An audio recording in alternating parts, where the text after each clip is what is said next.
Bom dia! Ih, só porque é domingo, só porque tem uma pista de bicicletas ali na Paulista. Falei, né, tem gente que acorda cedo para malhar. Às vezes eu estou dormindo e falo, nossa, já tem gente que já está andando de bicicleta, correndo, acho bonito isso, né? E tem gente que está aqui estudando, né, vendo aí uma nova formação, e isso é muito importante, porque o mercado de tecnologia, ele está muito aquecido, né? Aquecido porque as fraudes não param, né? Mas também aquecido porque nós temos uma nova lei que está aí aguardando a sua vigência em 2020, mas é a Lei de Proteção de Dados, e eu imagino que vocês já tenham ouvido falar. Vou falar bem rapidamente um pouquinho aonde que isso pode impactar na perícia forense. Como meu tempo é muito curtinho, Renan, eu acho que aqui parou de funcionar, viu? Foi? Foi. Opa! Então, como é muito rapidinho, vamos ao que interessa, né? É muito importante, sempre circulei muito nessa área do direito e na área da perícia, porque quem quer trabalhar com direito digital necessariamente vai precisar de um perito, né? Então, para nós, como geralmente vocês são quem chegam primeiro no incidente, é fundamental que vocês saibam fazer o que precisa ser feito para ter validade, né? Até porque se vocês não fizerem isso, vai ter problema sou eu no processo, ninguém vai lembrar que foi vocês que não preservaram direito, vão achar que fui eu que não cheguei ao resultado do meu cliente, tá certo? Então, eu já fui apresentada pelo Renan, sou advogada, sou professora também, coordenadora da Coordenadoria de Proteção de Dados da OAB e membro de algumas comissões de direito digital, de propriedade intelectual e direito ao entretenimento, tá? Mas vamos lá, tem alguém aqui que é da área do direito, que é advogado? Opa, temos alguns colegas, os colegas vão me ajudar a me defender aqui para falar se eu estou falando certo ou não, tá bom? Sempre que eu falo para uma plateia que tem menos pessoas de direito, eu gosto de lembrar alguns conceitos importantes, né? Para a gente esquentar um pouquinho a cabeça, o que vocês estão enxergando aqui? Vocês estão enxergando uma moça nova ou uma idosa? Nova, as duas. Alguém está achando a idosa? Depende do ângulo.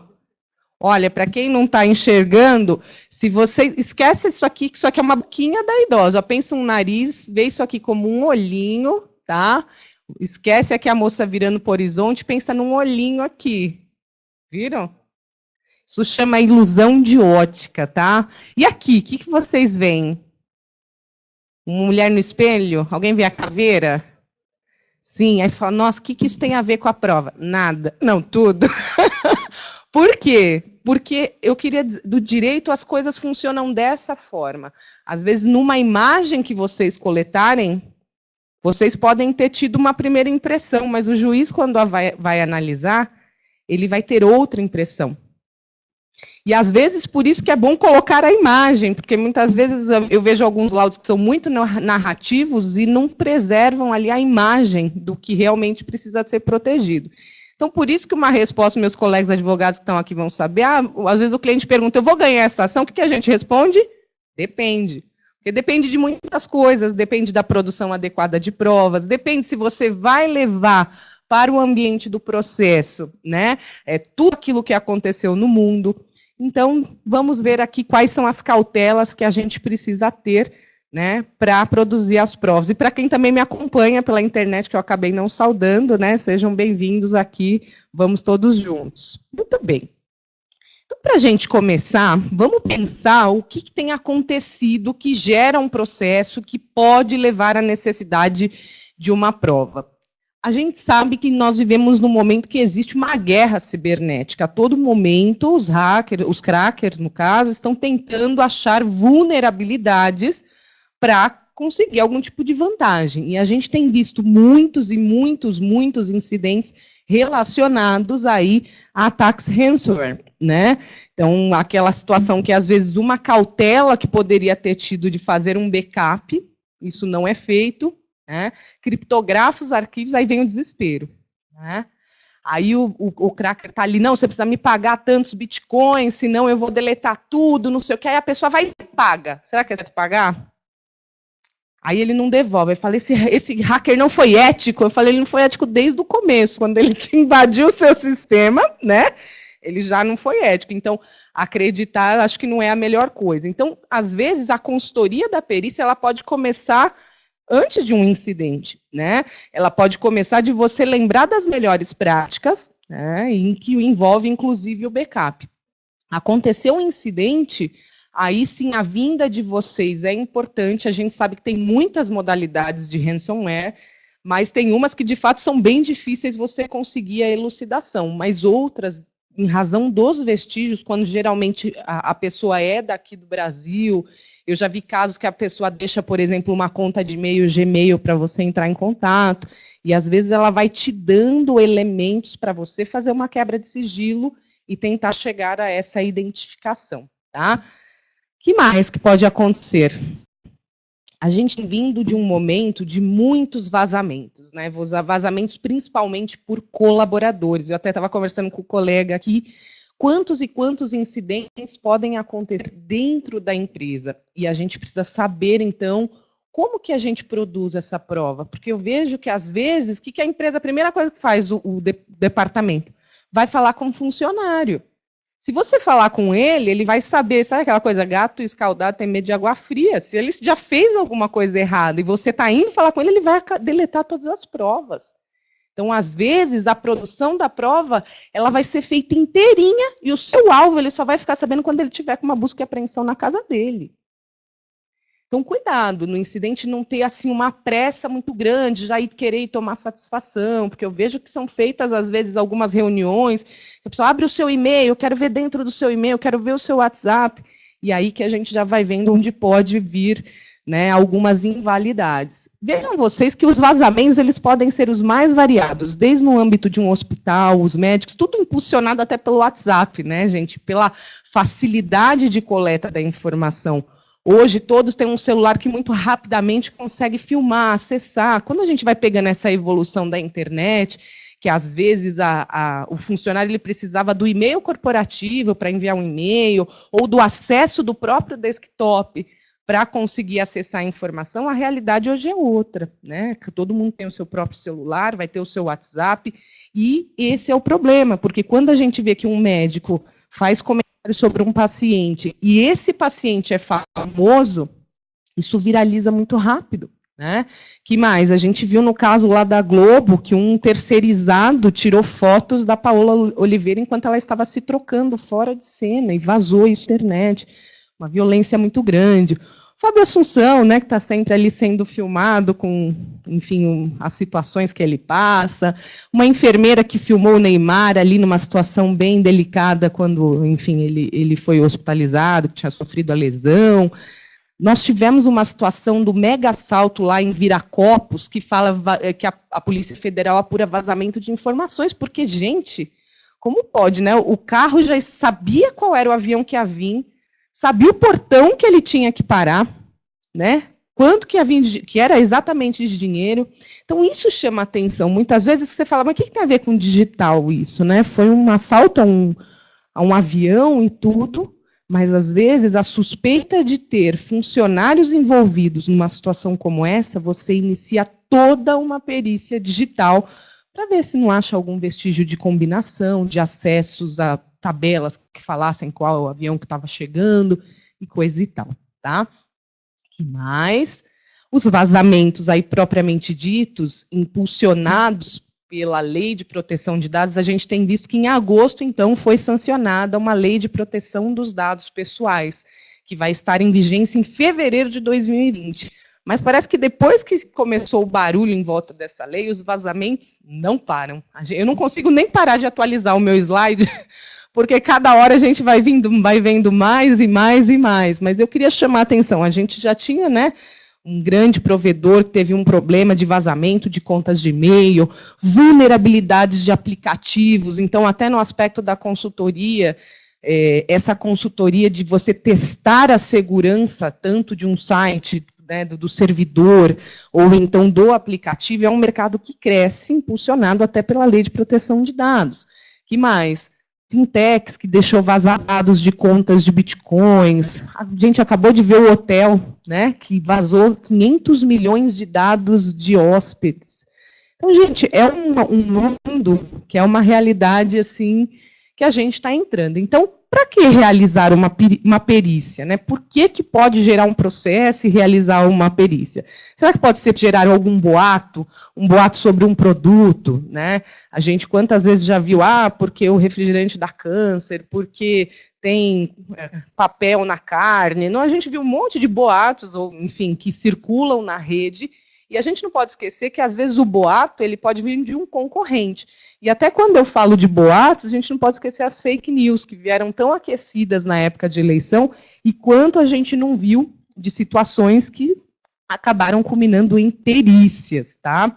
Então, temos as fraudes internas, as fraudes externas, né? Fraude internet banking, que também é muito comum gerar uma perícia, vírus, questão de reputação, então a pessoa é ofendida na internet, vaza imagem íntima, tudo isso também vai precisar, porque a gente tem, no âmbito da internet, um primeiro desafio que é o combate ao anonimato.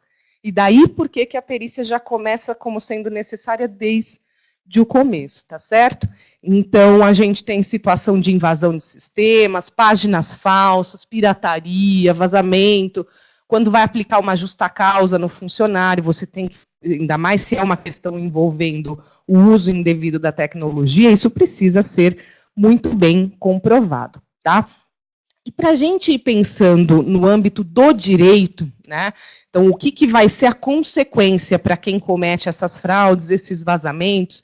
Eu trouxe aqui o que são os mais comuns. Então, a gente tem os direitos, né, que a gente chama direitos de personalidades. Então, pode ser porque violou a privacidade, a intimidade, a honra, a imagem, o sigilo das comunicações, né, porque invadiu o sistema, porque invadiu um e-mail, ou coisa e tal. Questão de propriedade intelectual, eu trabalho muito com os peritos por conta de software, discussões de software, se aquilo é uma violação, porque às vezes a gente já tem tanto a perícia tradicional do perito que vai até a empresa, né, para fazer uma auditoria de software e saber se tem versões sem licenças, e aí você precisa do auxílio do perito para rebater aquele laudo que foi feito no processo.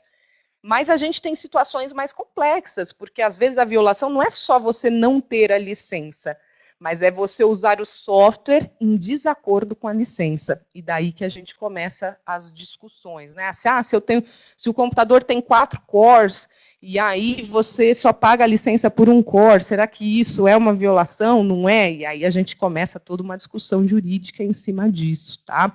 Concorrência desleal, uso de link patrocinados com o nome do concorrente, uso da marca para criar uma página falsa, os mais variados tipos de descumprimento contratual, violação de sigilo, crime contra a honra, calúnia, injúria, difamação, que vocês já devem ter ouvido falar bastante, furto e estelionato.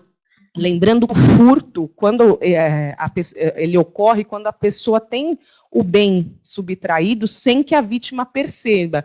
Então, no internet banking, quando ele consegue, de alguma forma, ter acesso aos dados da conta e do login e da senha e retira o dinheiro da conta, isso é o furto.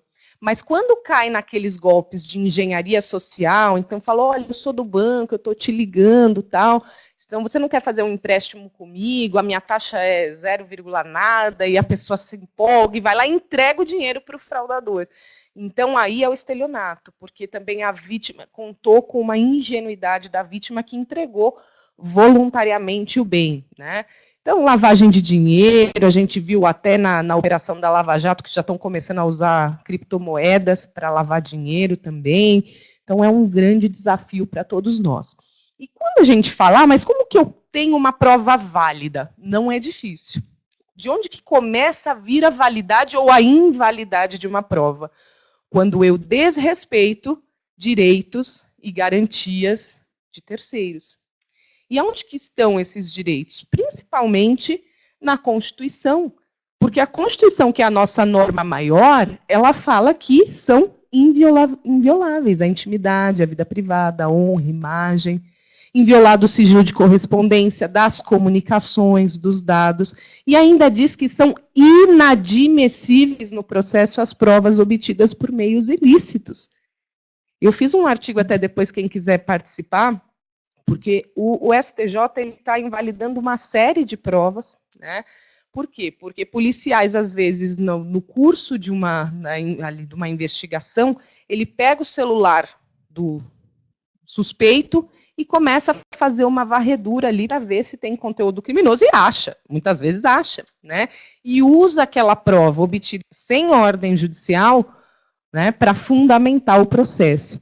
Então, vejam vocês, pode falar assim, mas onde que isso vai acontecer comigo? Pode acontecer no empregado, que usa o WhatsApp para fins corporativos e você está fiscalizando ali, aquilo tem um meio de ser realizado. Né? Ou, às vezes, o empregado que está dentro de um computador corporativo, mas ele baixa lá a versão WhatsApp desktop, que tem sido muito comum, ou o Telegram e tal. Como é que funciona quando, às vezes, você acha a prova ali, mas aquilo é ambiente pessoal do empregado. Mas está na máquina corporativa, como que a gente pondera e produz uma prova com menos riscos, tá?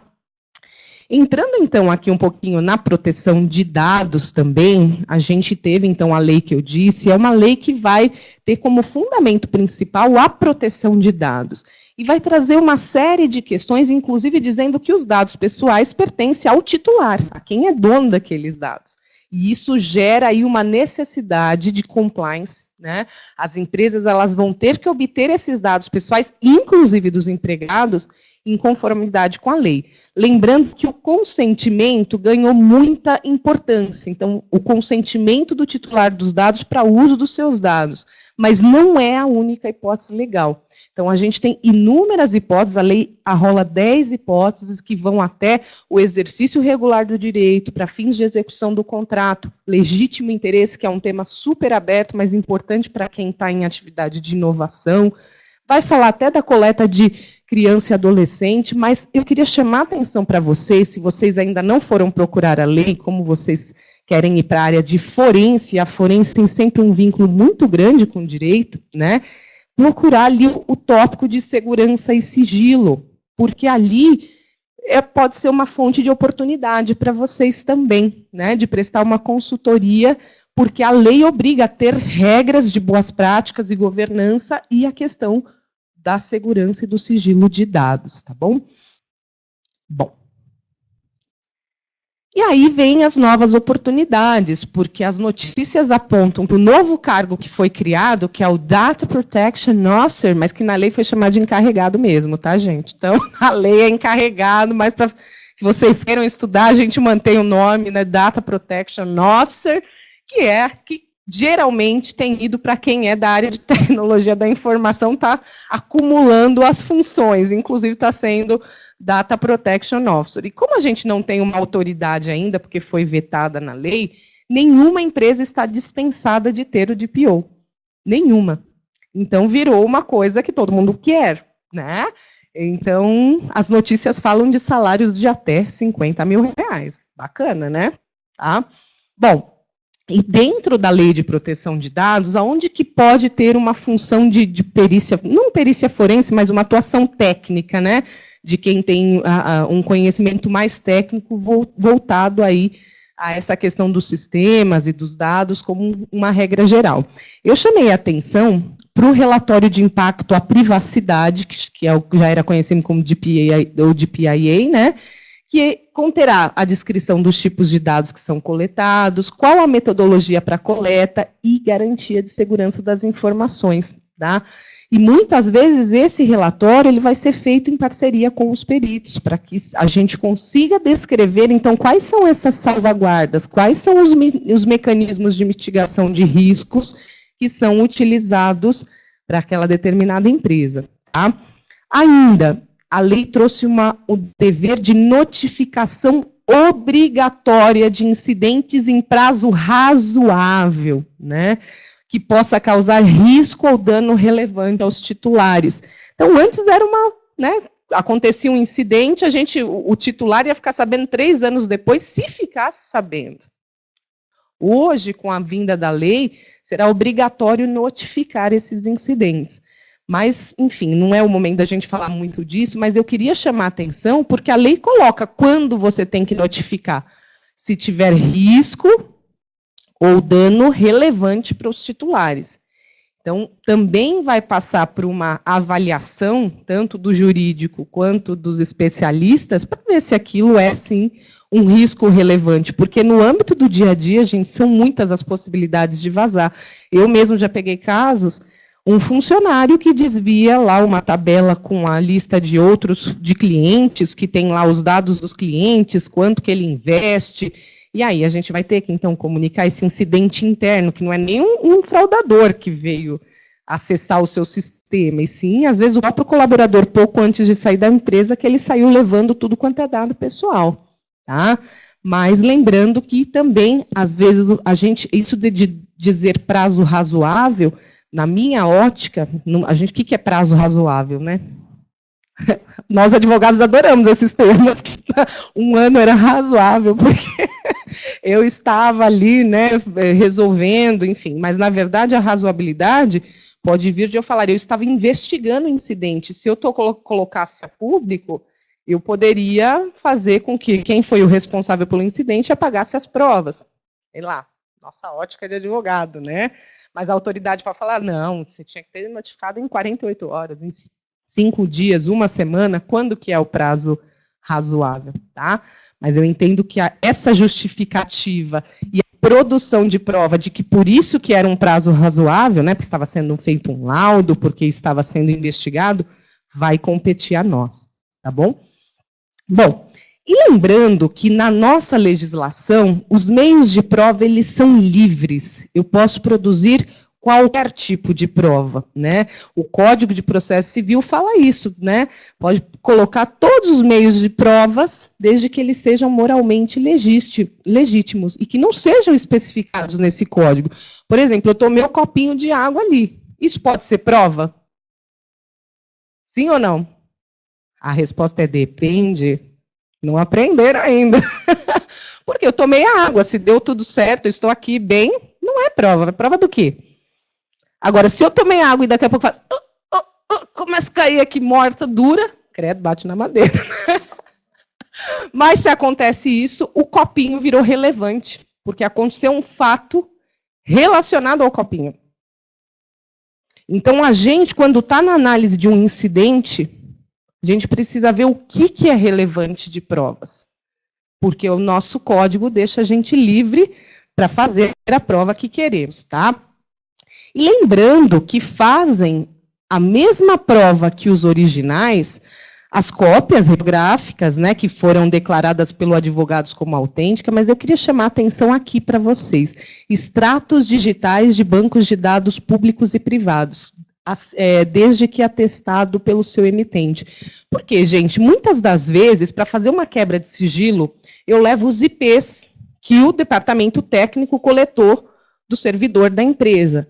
Mas tem como eu entregar no processo, ainda mais agora que o processo é digital, eu levar o servidor e falar, olha, está aqui, quer conferir os IPs que eu informei? Não tem condições, né? Mas, por isso que o laudo de vocês nos assegura. Porque quando vocês fazem aquela declaração, e por isso que às vezes alguns peritos falam, mas eu não quero declarar. Eu falo, desculpa, você tem que declarar, por quê? Para o juiz confiar e acreditar que aqueles números que vocês estão apontando são os que estão no servidor, e que precisam ser preservados se alguém contestar e falar, não, isso está falso, precisamos realizar uma perícia. Então não adianta coletar o dado para jogar fora, porque isso vai poder ser objeto de perícia, mas a lei aceita que você faça, então, um extrato digitalizado, tá? Bom, já falou bastante de ata notarial aqui, porque já teve, mas eu queria fazer alguns alertas à ata notarial, tá? Porque quando eu comecei a falar de ata notarial, eu falei, ontem fez 15 anos que eu trabalho com direito digital.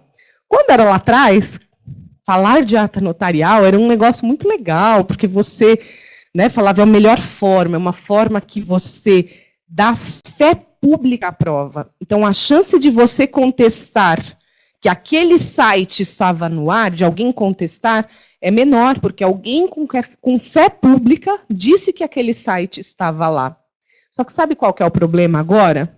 Agora também tem algumas pessoas que acham que só vale ata notarial. E não é assim. Nós vimos lá, livre produção de provas. E por que eu estou falando isso? Eu atendi muito, por exemplo, questões relacionadas a páginas falsas na internet, principalmente de bancos, né? E o que o departamento de segurança faz? Derruba a página. Derruba a página, sem fazer uma prova. E talvez na cabeça deles é porque eles acharam, não dá tempo de eu fazer uma ata notarial.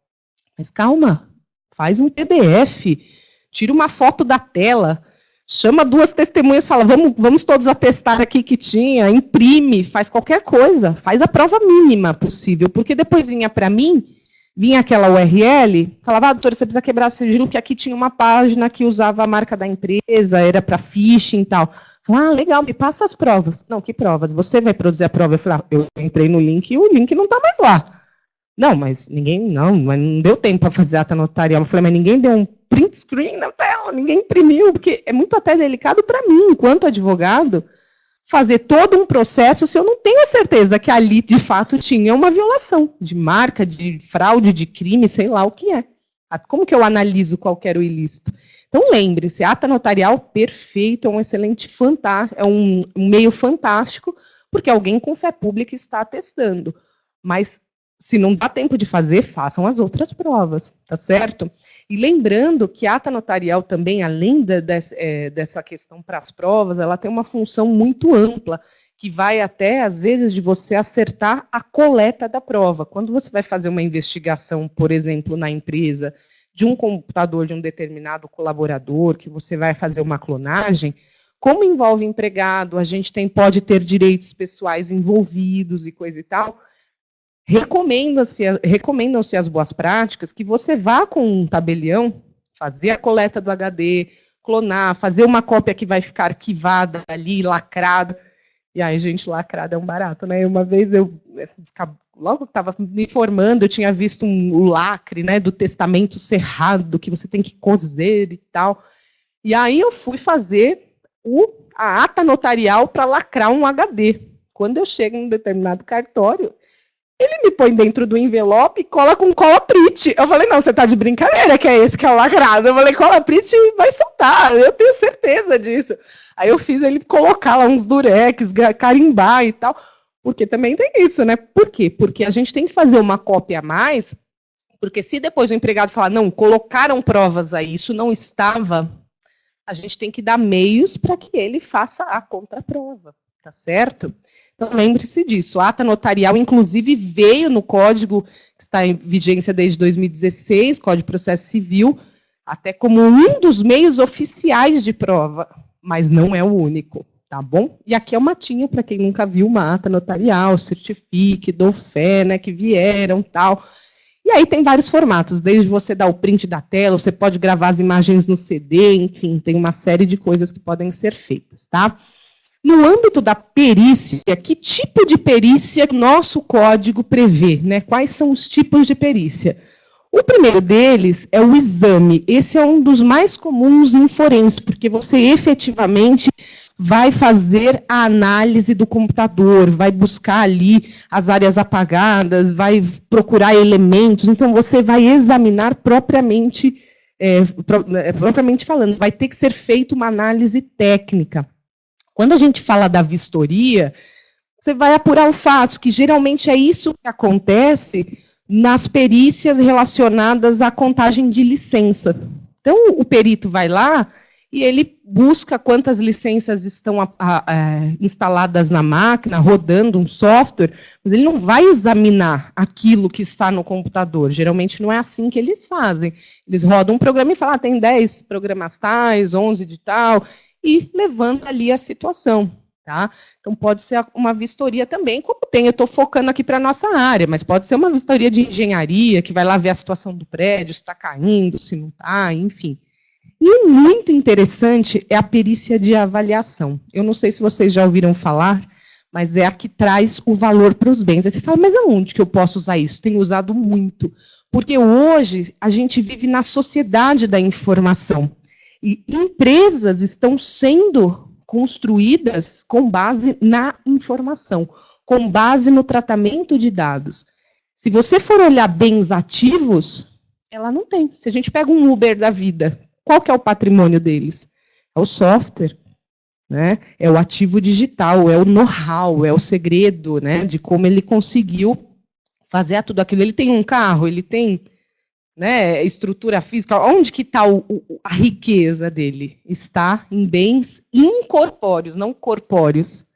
E aí, quando acontece uma situação, por exemplo, de concorrência desleal ou de violação de software, nós vamos precisar dos peritos para avaliar quanto que aquilo, né, aquele sistema, aquele software comum representa em dinheiro, porque ele não é comercializado.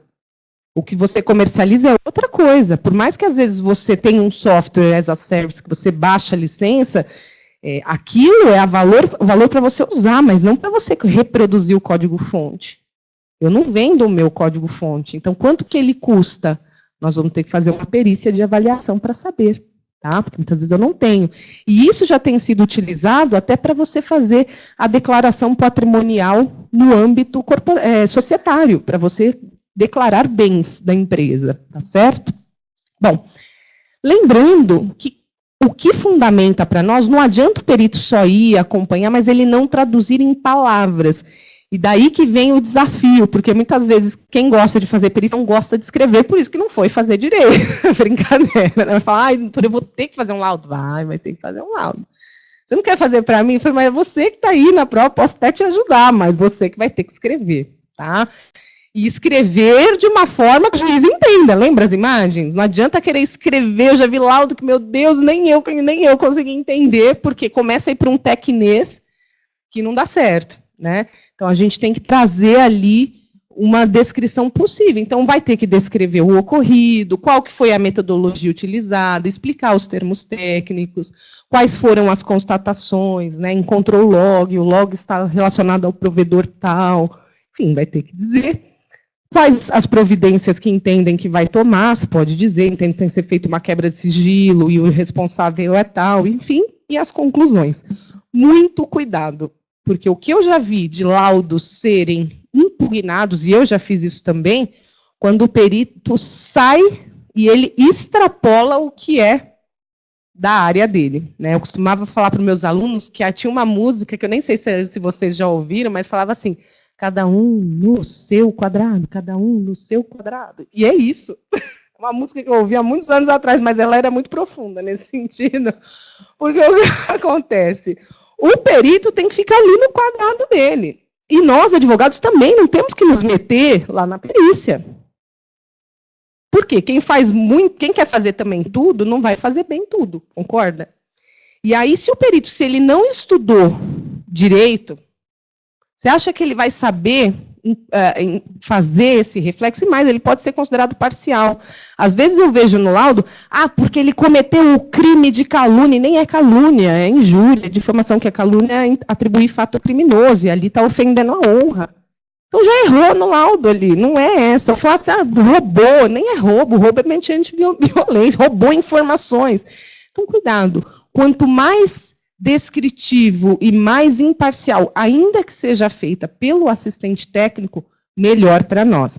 E mesmo, principalmente, se você for o perito de um processo, o perito indicado para o processo, aí a sua cautela tem que ser infinitamente maior, porque você pode, inclusive, ser destituído se aquilo que você escreveu ou a forma como você trata com as partes for considerado algum tipo de parcialidade, tá?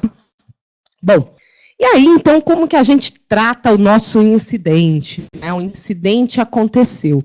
Primeiro ponto, né, como que eu detecto esse incidente? E, às vezes, o trabalho do perito já começa isso. Aonde que eu vou buscar a prova? Né, como que eu fiquei sabendo? Como que eu formalizo isso? O que revelou esse incidente? É sempre melhor, principalmente para a empresa, que ela detecte o seu incidente. Agora, o pior é aquelas notícias, quando a mídia detecta um incidente para você, né? Porque vazou. A gente tem visto vários sites especializados em tecnologia que tem um canal de denúncia. E aí ele pede para as pessoas falarem de coisas que aconteceram, principalmente em matéria de tratamento de dados. Então, é muito melhor que você detecte o seu incidente, mas às vezes pode ser um terceiro que detectou, tá? Então, e o que fazer, né? Se aconteceu um incidente, bom, aconteceu, já veio à tona. O que eu faço? Falo com o cara que fez, contrato perito, contrato advogado, né? Como que nós vamos fazer? Quais que são esses limites dessa investigação privada para um incidente? Como que eu sei a estratégia de atuação? E aqui, para mim, é o principal, né? Eu vejo assim que, infelizmente, as pessoas não têm mais uma visão estratégica. Vão fazendo. E eu, uma vez, ouvi uma frase que me marcou muito. Falou que se você não tem uma estratégia, você é parte da estratégia de alguém. Então, não adianta você falar, eu vou coletar para eu mostrar que eu estou fazendo. Não, você precisa saber aonde você quer chegar. Você quer tirar dinheiro do cara? Você só quer evitar que a coisa se alastre? Né? Eu quero fazer uma medida criminal? Não, eu só quero a indenização. Você precisa ter uma estratégia para conduzir esse incidente, tá?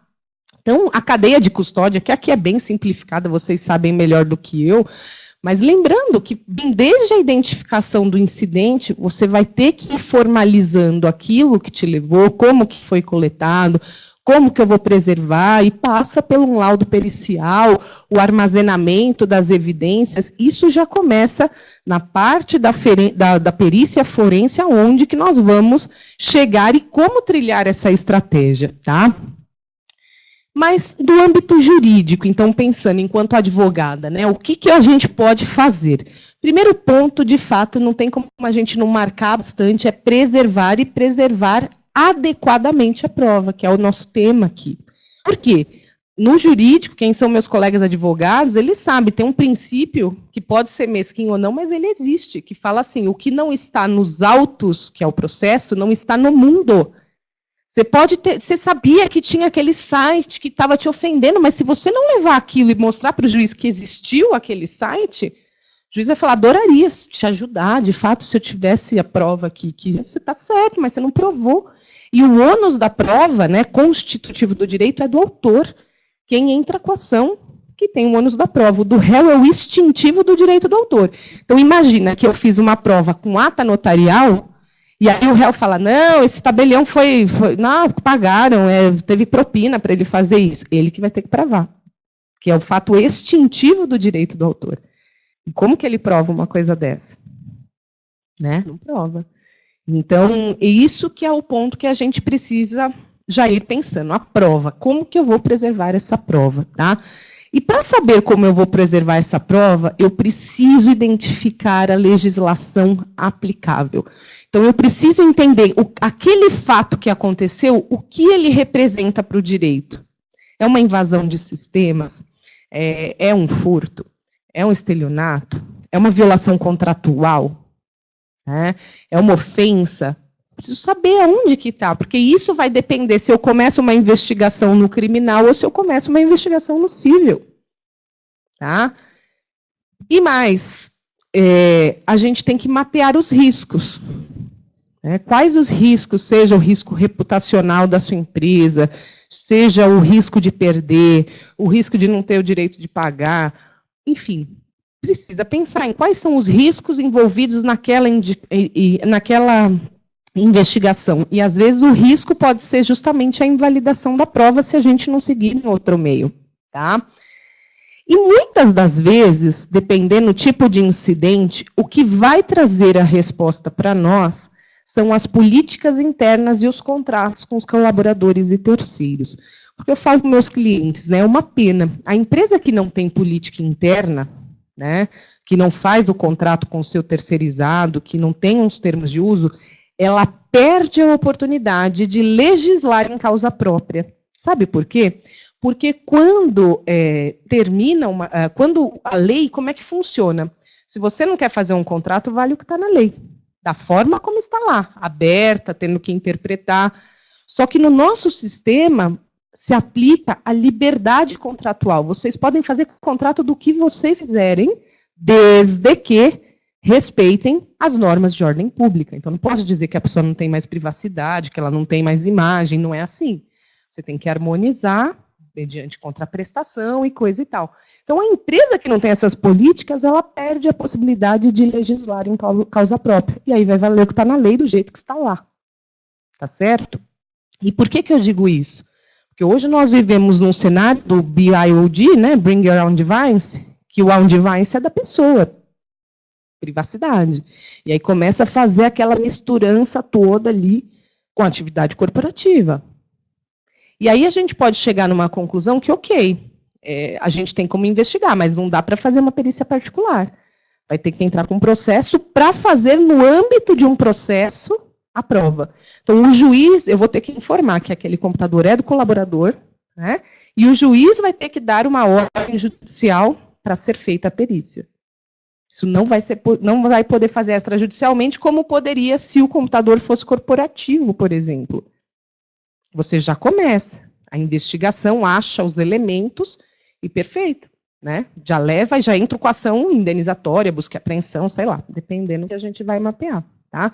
Então, quando vocês, enquanto peritos, também tem que ver qual que é a expectativa de privacidade da pessoa que está sendo investigada. E aí a gente biparte aqui em autoria desconhecida e autoria conhecida, porque muitas das vezes você tem o IP de quem acessou indevidamente o sistema, você tem a conta de e-mail, você tem a página da internet, mas isso não quer dizer que você já saiba quem é a pessoa, porque às vezes pode estar até uma página com um rosto, mas não dá para criar uma página em nome de terceiros?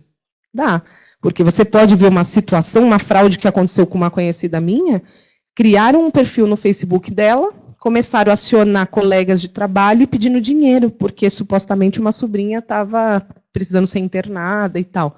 Então imagina, era a foto dela, era o nome dela, mas não era ela. Quantas pessoas acreditaram que era ela e deram dinheiro, porque aí vieram falar com ela, falaram, como que está a sua sobrinha? Parei para foto, né, gente? O pessoal fala, posso postar? Eu falo, não, só sair bem, tá? Essa é uma mentira. Mas, enfim, a pessoa, mas e sua sobrinha? Tá bem, que sobrinha? Não tenho sobrinha. Né? E aí ela descobriu a fraude, descobriu que tinha um perfil. Então, esse é o primeiro ponto, para a gente ver se às vezes você pega perfil que fica evidente que é de fato a pessoa, porque é um perfil muito antigo, tem de fato ali todas as fotos da vida íntima, tal. Então você consegue ter essa conclusão, mas muitas das vezes a gente vai estar aqui, e é por isso que os peritos forenses são chamados, tá? Agora, se a autoria é conhecida, facilita um pouco mais, porque aí você já vai direto contra a pessoa no que a gente chama medidas de mérito, tá? Então, indenização, as medidas no âmbito criminal e coisa e tal. Bom, no âmbito da Lei de Proteção de Dados, o controlador, que é para quem aparece para o titular de dados, então, quando você posta uma foto lá no Facebook, o controlador é o Facebook, né? Ele vai ter que comunicar à autoridade que ainda não existe, que nós falamos, foi vetada quando a lei saiu, mas já estão vários movimentos para que ela exista, né? Só que vai ter que comunicar à autoridade e ao titular a ocorrência do incidente, e no prazo razoável. O que ele tem que falar? Qual que é a natureza dos dados pessoais afetados, né? Qual que foram as informações ali dos titulares sobre os titulares envolvidos. Olha aqui qual que é uma das obrigações. Indicação das medidas técnicas e de segurança utilizadas para a proteção de dados. Tá? Quais são os riscos relacionados ao incidente? Será que o cara pode ser vítima de fraude? Como que é? E os motivos da demora. Lembrando que as medidas que foram ou que serão adotadas para reverter ou mitigar os efeitos dos prejuízos também terão que ser informadas, tá? E isso é importante porque a autoridade, quando ela for avaliar qual que é a gravidade do incidente, ela vai levar em consideração as medidas técnicas que foram adotadas. Então, aquilo que acontecia com compliance tradicional, que se você tem um programa de governança corporativo que funciona, isso pode usar para mitigar e para mostrar sua boa-fé, isso vai se aplicar também na Lei de Proteção de Dados. E aí é interessante, né, gente? Porque como que a gente faz, então, essa notificação do incidente? Porque uma coisa que talvez vocês não saibam, mas a Lei de Proteção de Dados, ela não se aplica apenas ao ambiente digital, ela se aplica ao ambiente físico, também que o mundo offline que está aqui, né? Então, se a gente tem coletas aqui, às vezes é mais difícil de você comunicar o titular, porque na rede você ainda consegue utilizar o próprio aplicativo, o próprio site para você enviar uma mensagem direta, até de forma menos custosa. Mas numa situação como eu vou explicar essa daqui, que foi dos hotéis, que a coleta era feita aqui no mundo físico, como que você acha os 500 milhões de hóspedes que ficaram lá naquele período, que sofreu, enfim. E aí eu queria mostrar o que aconteceu nesse caso recentíssimo, né, do hotel que teve o vazamento, que a Kroll, que está fazendo aqui, auxiliando nas medidas, criou uma página no site que ele vai explicar, então, todo o incidente de segurança. Inclusive, tem lá perguntas frequentes, quais foram as informações que foram copiadas, né, o que foi feito, quantos hóspedes estão envolvidos. Eles criaram um site para falar, para trazer essa transparência. Então, pode ser uma forma, né? O Facebook, eu não pus aqui, mas o Facebook teve o recente, ele estava mandando mensagens.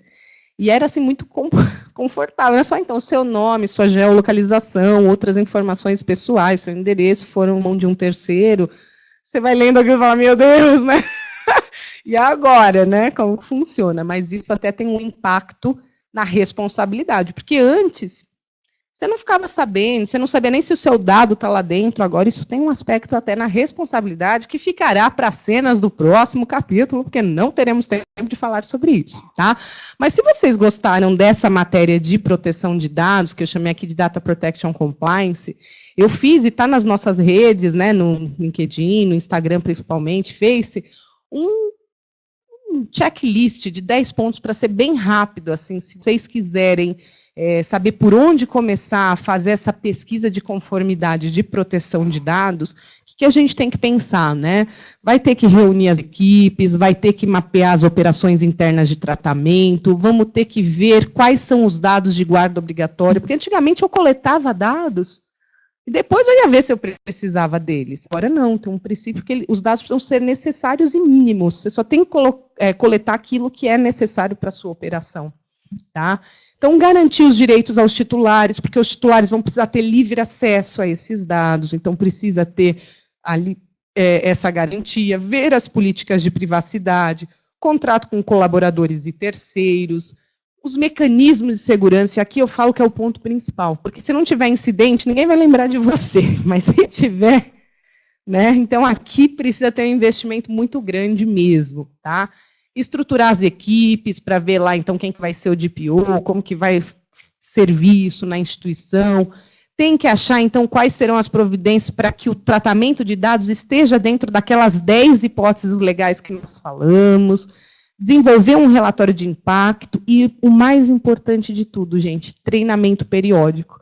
Porque bom senso não se presume. A gente tem visto aí uma série de situações que, se talvez você tivesse feito um treinamento com as pessoas, elas saberiam, de pessoas de usarem dados de um currículo para oferecer cartão, né? Então, você vai lá fazer uma entrevista, deixa o seu currículo, a pessoa te pede biometria, inclusive, e manda um cartão para sua casa de crédito. Como assim? Né? Isso é desvio de finalidade.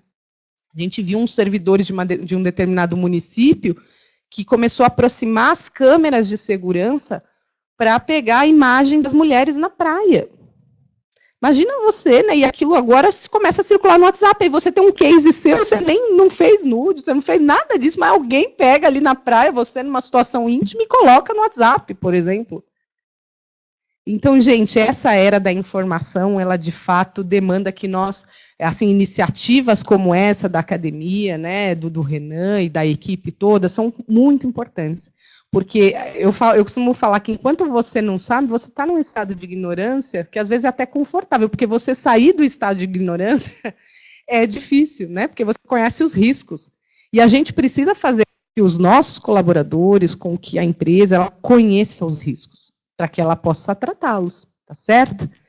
Bom, e o que eu imagino que seja o futuro dessa legislação de direito digital? O ponto principal é a vinda dessa Autoridade Nacional de Proteção de Dados, porque tem muitos movimentos se organizando para que ela venha. Nós estamos num momento difícil, não difícil, mas inesperado, porque é troca de governo, enxuga ministério, então a gente não sabe muito bem como que vai ser isso, né, pela incerteza.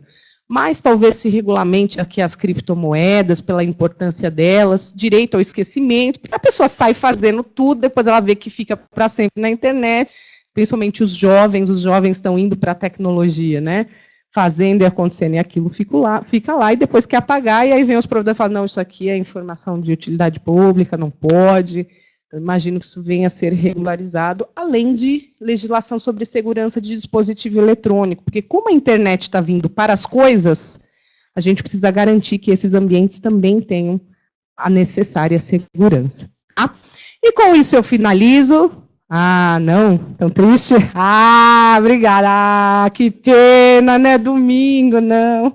Eu deixo os meus contatos, quem quiser ficar amigo aqui meu do LinkedIn.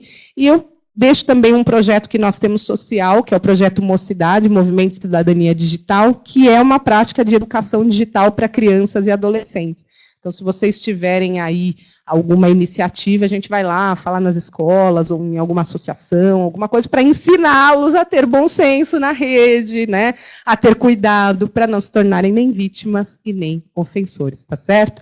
Muito obrigada pela atenção de vocês, espero que vocês saibam fazer as provas adequadas e muito obrigada. Fico à disposição. Levanta a mão quem tem pergunta, por gentileza. 3. Então prepara a lista aí. Ótima forma de enrolar vocês. Prepara a lista aí. Tem uma do online aqui também. Eu vou começar pelo online, então, pessoal. Vamos lá. Doutora Rúbia, como você vê o uso do vídeo na navegação de um site como complemento ao print de tela para registrar a prova? Ou seja, ao invés de print, um vídeo, uma gravação. Perfeito, é um meio de prova. A única questão é que para você levar esse vídeo para o processo, ele já é mais delicado. Então, você até tem como entregar uma mídia no cartório, mas trava um pouco ali. Então, por mais que você tenha feito o vídeo, isso é uma prova importante, pode ficar guardado com você, mas o laudo vai ter que fazer um print screen, tem que fazer alguma coisa que possa ser convertida num PDF para você levar no processo. Então, acho válido, às vezes até porque um vídeo, né, vai ser muito mais fácil de ver os detalhes do que a prova estática, uma foto, né, e até em termos de integridade, mas a gente vai ter que acumular com uma outra prova por conta dos limites ali do processo. Bom dia. Domingo de manhã é duro. Como vê a implementação em nível internacional da Lei de Proteção de Dados? Vou fazer um exemplo, né? Tem sites internacionais de gambling, de games, de bitcoins e por aí vai, que tem cadastro de brasileiros, mas não tem representação no Brasil. Não existe empresa no Brasil, não existe nada. Como vai ser administrado isso?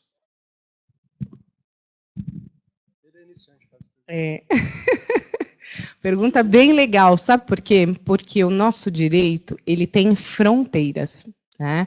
Então, a lei, ela vale para o país, né? Isso, todos os direitos têm fronteiras, né? E a internet, e o sistema, isso é sem fronteiras. Então, é um desafio para todos nós, do direito, como que a gente harmoniza tudo isso. E a gente tem visto uma tendência dos países, já que não saem os acordos internacionais, eles começarem a legislar com efeitos extraterritoriais.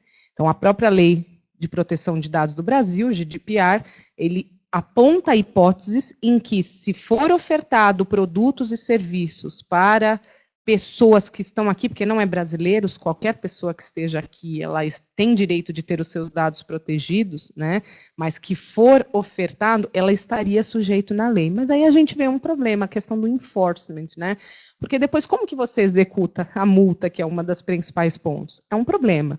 Mas talvez o que possa acontecer se você não cumprir essa legislação são medidas que a gente observou, que é você tirar o site do ar. Você faz via backbones, né? Você tira o acesso para cá.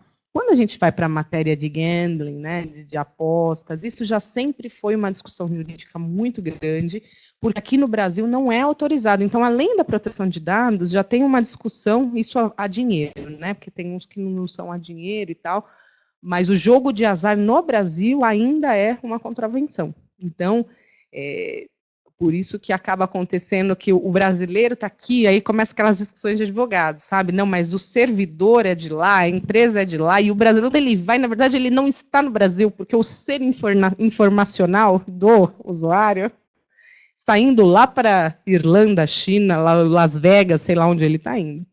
Então, de fato, não sei se eu respondi, mas a lei brasileira tem efeitos extraterritoriais, como o GDPR, mas a questão do enforcement pode ser mais um enforcement relacionado a tirar o serviço aqui do Brasil, do que aplicação de multa, tá?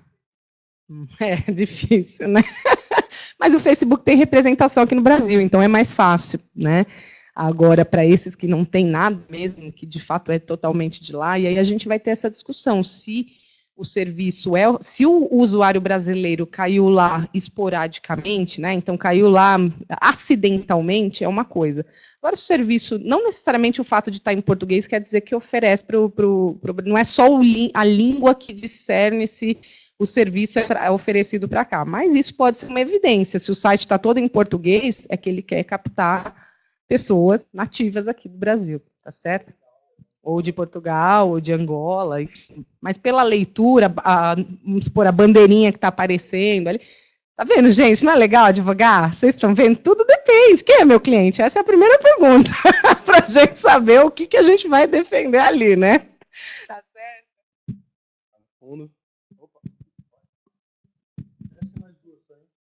Bom dia a todos, bom dia, doutora, parabéns pela excelente exposição. A pergunta é muito simples, você mencionou a figura do DPO, que já existe lá fora, aqui no Brasil a vigência da lei ocorrerá no ano 2020, né? Como fica, no seu conhecimento, a questão da formação desse profissional no Brasil, considerando as peculiaridades da nossa legislação, que embora seja próxima da europeia, nós somos uma cópia, né? Assim, não fiel, mas uma cópia próxima. Como ficaria, assim, a questão da formação desse profissional no Brasil, considerando que as certificações no exterior talvez tenham um grau de proximidade, mas não sejam totalmente adequadas ao nosso sistema legislativo, ou seja, sistema jurídico no total? Por favor. Só para lembrar, o tempo que a gente vai gastar mais, a gente dá do café. Vou ser rápida, então é assim. Mas, na verdade, o que acontece é o seguinte, tudo que é novo, quando vem uma lei nova que balança tanto o mercado, também gera uma série de oportunidades, e a oportunidades é também no aspecto do acadêmico, né? Então, eu imagino que, já tenho acompanhado, que as instituições vão começar a se mexer para fazer a capacitação desse profissional, porque hoje, de fato, certificação propriamente dita fora, e algumas que têm até convertente já para a lei brasileira, tá? Mas o que acaba acontecendo aqui no mercado é que virou como se fala, um profissional um pouco que é um Frankenstein, porque ele tem que ter um conhecimento jurídico e um conhecimento técnico. Então, onde que você acha esse profissional? Por isso que iniciativas como essa e outras faculdades que já fazem essa ponte entre o direito e tecnologia são muito interessantes, porque aí vai bastar só, além de ter todo esse conhecimento, a extensão para a matéria de proteção de dados. Aqui no Brasil, muitas instituições já estão falando disso, né, porque você não precisa, a certificação vai ser um diferencial, mas não necessariamente você precisa dela para agir, tanto que várias empresas ganham um acúmulo de funções, né, ou está no compliance, ou está no jurídico, ou está na segurança da informação, mas a tendência é que, vindo a lei efetiva, todo o mercado se movimente para vir as certificações por aqui, né? E aí cada um vai formar ali, porque com a autoridade, eu acho que é a autoridade que vai regulamentar quais são os requisitos mínimos, mas a lei ela já fala, o importante é ter o nome dele ali no site, que ele atenda a reclamação do titular, que ele possa fazer a ponte com a autoridade, mas é que para que ele possa ser um ponto ali fiscal dentro da empresa, ele precisa ter o conhecimento da legislação. Então, eu imagino que vai começar a ter mais aqui, vamos esperar as cenas do próximo capítulo, tá certo? Faz uns 20 minutos. Boa tarde. Pergunta bem... Oh, bom dia, bom dia. É a vontade de tomar café. Veja, a lei ela se baseia na órgão federal que vai ter um nome qualquer, que não foi criado, mas já está havendo movimentos de se criar órgãos estaduais. Isso pode tumultuar. Como é que a senhora vê esse negócio? Vai ficar uma coxa de retalhos? Como é que isso vai acontecer? Já tem notícias de estados se movimentando para isso. E se essa entidade não aparecer, o que é que vai acontecer com a lei?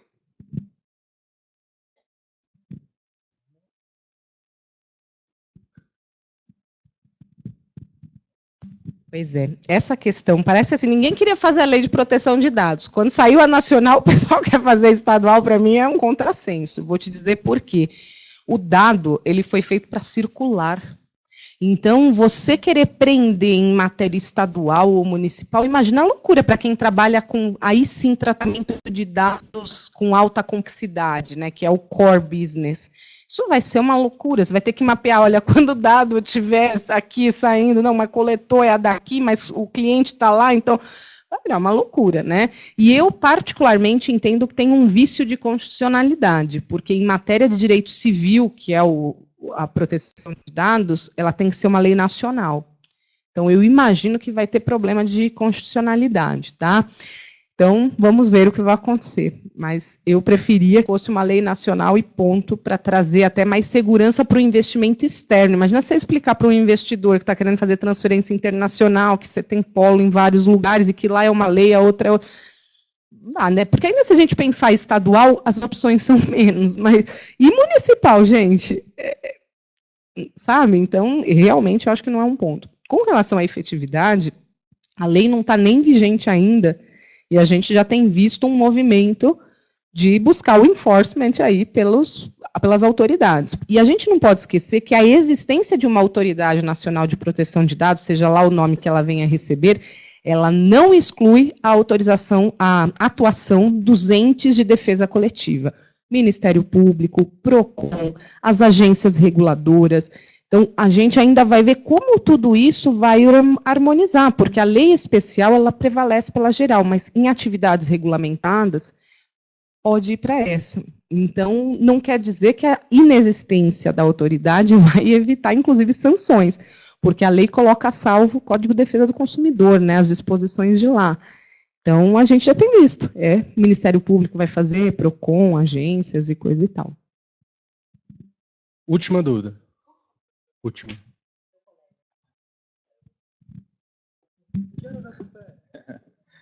Bom, foi muito prazeroso ter esse momento aqui, foi muito esclarecedor também.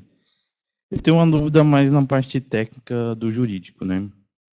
O Marco Civil, lá no artigo 13, ele é bem mais criterioso no ponto de vista de tratamento de dados digitais, né? E eu vejo que essa nova lei, como você bem mencionou, ele possui mais ou menos 10 possibilidades, não só com consentimento. Então, o consentimento é apenas um deles. Eu queria frisar lá no inciso 9, que fala sobre a legítimo interesse. Qual é a sua visão com relação a isso? Houve um relaxamento ou isso foi apenas para atender lobbies de grandes empresas que não têm um consentimento expresso ou inequívoco do usuário para fazer esse tipo de tratamento? O que você vê nesses dois instrumentos? Estou aqui só para agilizar, não estava pressionando não, tá? Só para... Tá vindo de lá. E aí, perguntas complexas e eu tenho que ser rápida, vamos lá. Basicamente é o seguinte, a lei de proteção de dados, ela não revoga as leis anteriores que tratavam no âmbito específico a questão de proteção de dados, porque nós temos outros, lei de acesso à informação, lei de cadastro positivo, Marco Civil da Internet, Constituição Federal, lato sensu falando, né? Então, isso continua tudo vigente, tá certo? Marco Civil da Internet, inclusive, tem o decreto regulamentador que vai falar de toda uma cadeia de custódia que você tem que ter para acesso aos dados, mas aí o Marco Civil se aplica aos direitos e garantias dos usuários na rede. Então, é para esse âmbito. A lei geral é para toda atividade de tratamento. Eu entendo particularmente que a base legal da lei de proteção de dados, ao incluir o legítimo interesse, é excelente. Tá? Uma que eu tenho uma visão, eu atendo startups, eu acho que é importante para o país a matéria de inovação, e o que não pode é a chamada festa do caqui, sabe? Então, o cara coletar o seu dado e você acha que é lá para entrevista de emprego e o cara te vender cartão, você está lá com uma câmera para segurança e expor a sua privacidade. Isso não pode, isso prejudica o titular. Agora, atividades de inovação, muitas vezes, você precisa coletar dados e você não sabe onde você vai chegar, porque você está buscando um modelo disruptivo. Se você dá transparência para o seu usuário, ele sabe como que é feita essa execução, que você não pode ir lá, o cara está tratando dado financeiro no seu aplicativo de alguma forma, ele deu autorização para isso, aí vai vender essa base de dados, sei lá, para te fiscalizar para alguma autoridade, sei lá, isso que não pode acontecer, isso fere o legítimo interesse. Então, o legítimo interesse é uma figura que não tem legislações externas, mas a gente não pode esquecer que a lei de proteção de dados, um dos fundamentos é o desenvolvimento econômico e a inovação. Então, é isso que vai ser a válvula de escape. Só que o legítimo interesse precisa ser formalizado, você precisa colocar num relatório técnico as atividades que são processadas com legítimo interesse.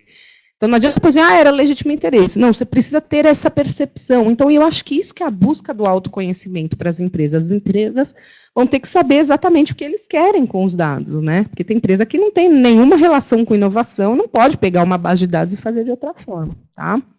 Isso aí. Ah, acabou, gente. Qualquer coisa, vocês mandam um e-mail, tá? Manda lá um inbox, é isso aí, tá bom?